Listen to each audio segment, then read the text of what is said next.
Greetings of the day, students. In the subject of sales and distribution management, today we are going to cover two topics. The first one we have is participants in physical distribution process, and the second we are going to see the functions of marketing channel. In earlier lecture, we have seen and discussed the meaning of physical distribution thoroughly, and then we have seen some definition. We have talked about the importance of physical distribution process. Now in this lecture we are moving ahead with the participants in physical distribution process. So basically there are 7 participants which we are going to discuss here one by one. So yes, there are 7 participants in physical distribution process. The first one we have is sole seller or the marketer. So a sole selling agent is a large marketing intermediary having huge resources and widespread region to operate in. So when a manufacturer is unable to undertake his marketing activities, then he appoints a sole selling agent to take care of his marketing and distribution activities. Or else marketing him, if suppose a particular manufacturer himself wants to undertake particular marketing activity, he will hire some sole selling agents, also commonly known as the marketer for your products and services. The next participant we have is CNF agents. So these are the agents. CNF agents are carrying and forwarding agents. So basically a person who is involved in rendering services to any other person directly or indirectly, like carrying activities or in the forwarding activities in any form, it involves a consignment. It involves a consignments basically. So consignment, carrying and forwarding those whichever the activities which are involved in the consignment thing, those are taken care by the CNF agents. So these are like considered as a special category agent, because for consignment, if you are doing a business in consignment, then CNF agents has to be there in your physical distribution process. Next, which is commonly known, who are the wholesalers, the third participants. So wholesaler is basically, they are the second largest intermediaries after the sole selling agents. So in comparison, like if you can compare with the sole selling, then sole selling agents have a huge resources.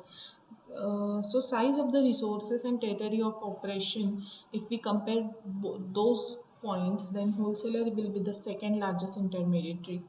So if a manufacturer wants more than one intermediary to handle his work, or then the wholesaler works under the sole selling agents also. Mostly consumer goods industry prefer wholesaler instead of sole selling agents alone as an intermediary, because again that will help them to like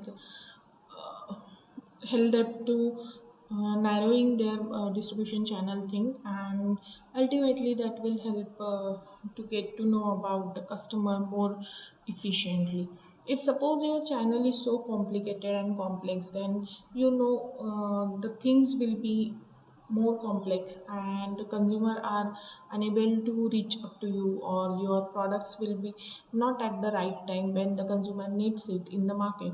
So that can be happen if suppose there are too many participants which are there in your physical distribution process. So the decision which are related with the participants, whom to participate, those decision has to be taken with great care. So anybody cannot be involved in your distribution process, because ultimately that will create chaos, and again that will a costly affair on account of your organization. Next you have is semi-wholesaler. The fourth point we have is, so basically semi-wholesaler, they purchase the goods from manufacturer or the distributors in bulk, and then they resell these goods to the retailers Uh, as per they do the assortment of your goods as per the needs of the retailers. Then semi wholesalers also perform several functions related to distribution as that of the wholesaler also, but they might also performing retailing function in some cases. So they are specialized by the region which is their strength. So semi wholesaler are specialized in their region, while when we talk about the wholesaler, they do have a territory of operation, particular operation territory they do have. So semi wholesaler are nothing but the next agent who assort the bulks into the requirement of retailers. So next we have is retailers, which is the fifth number participant.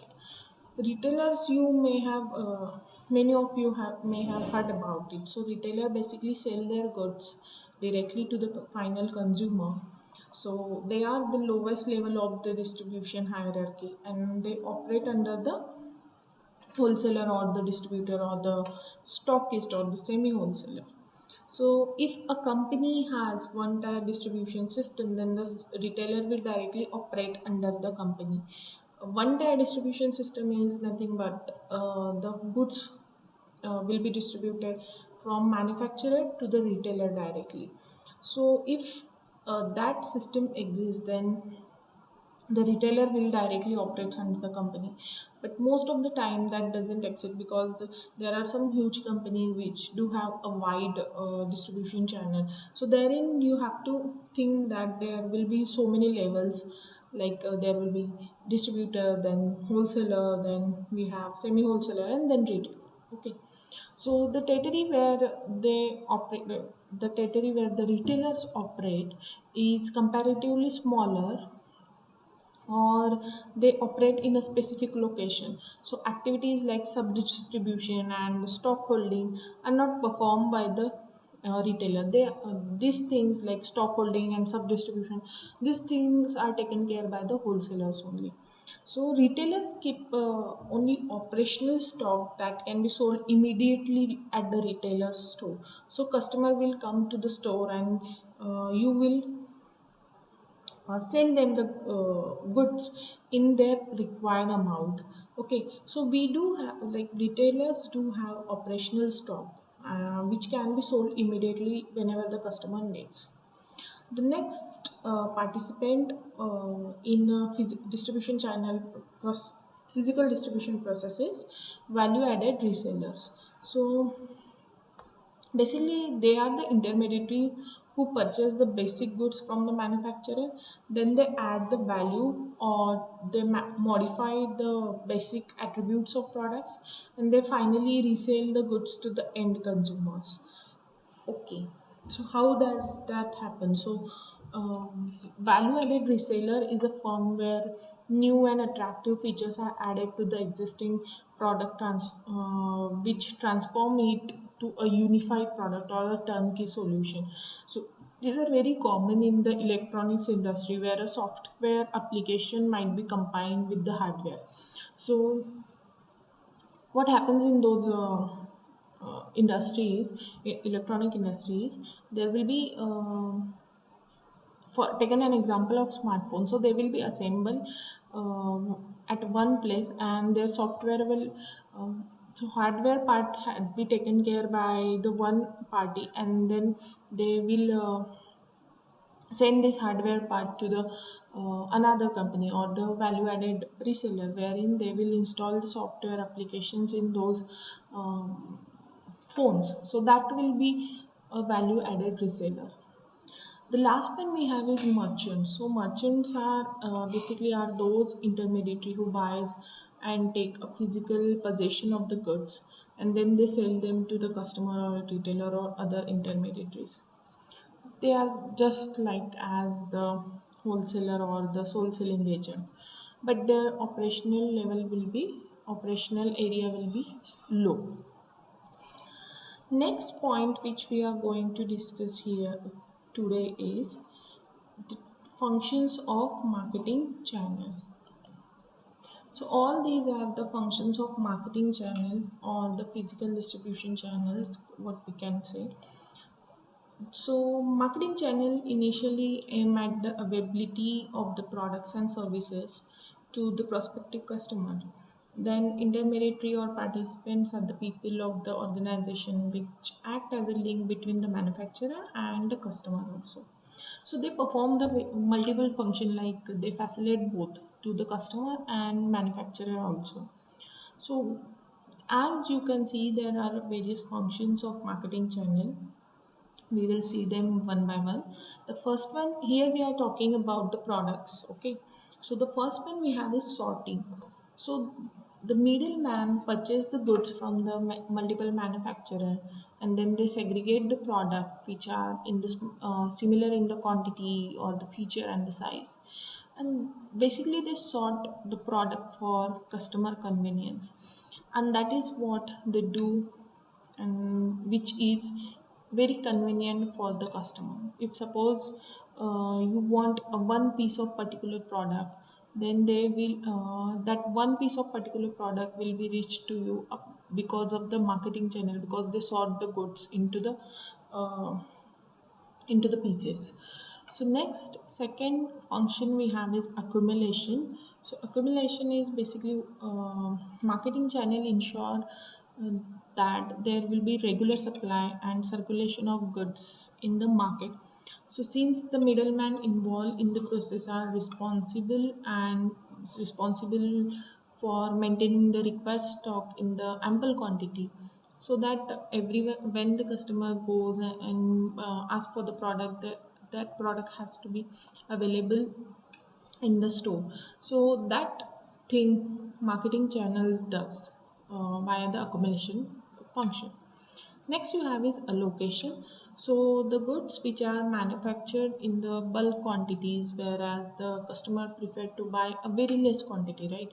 So those uh, what bulk quantities can be break into the volume into the small packages according to the customer requirement.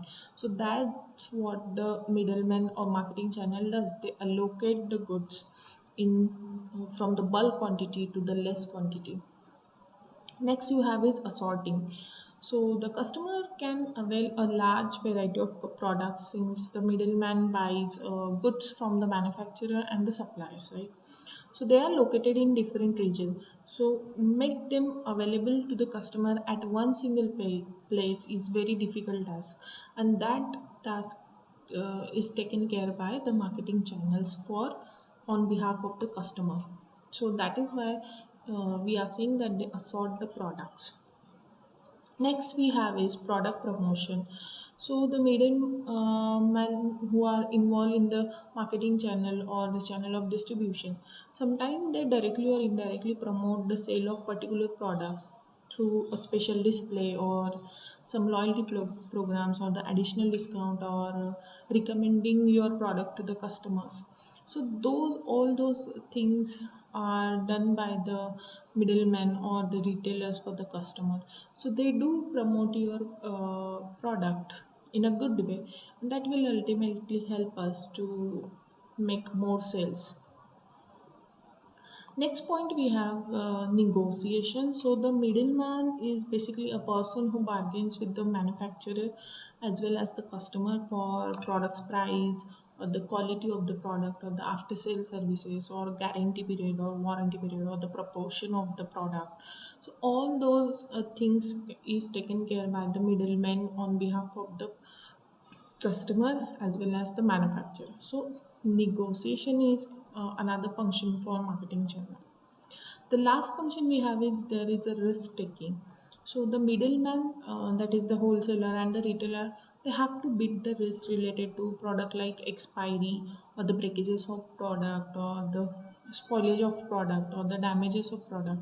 So these risks are even borne at the time of the transportation and warehousing. So this risk has been taken